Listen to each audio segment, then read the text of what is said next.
I'm 27 years old and I'm diagnosed with panic disorder, and it was actually a year ago that I got diagnosed and I started Lexapro.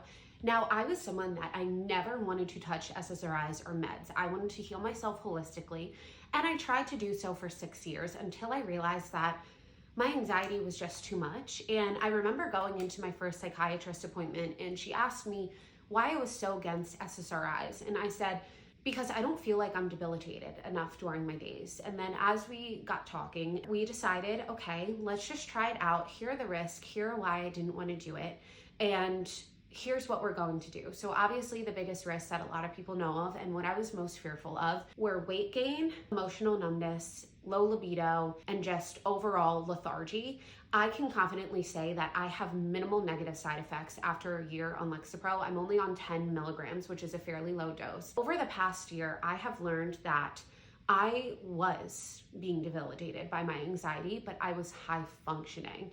And a lot of women, especially women in their 20s, are underdiagnosed with anxiety and ADHD because they are high functioning. From a young age, women are taught to be more composed, more resilient, and less emotional in settings. So when I would go to the doctor's office in 3rd grade nonstop with stomach aches, it was anxiety, but it was ruled as maybe GI problems. When I was called the Energizer Bunny growing up, and I couldn't go to concerts because the crowd felt suffocating. And I was claustrophobic on planes, but I wasn't scared of them. And I would try to do things with my friends and, be a reckless, fun teenager, whatever. And I would have this gut feeling that something was wrong.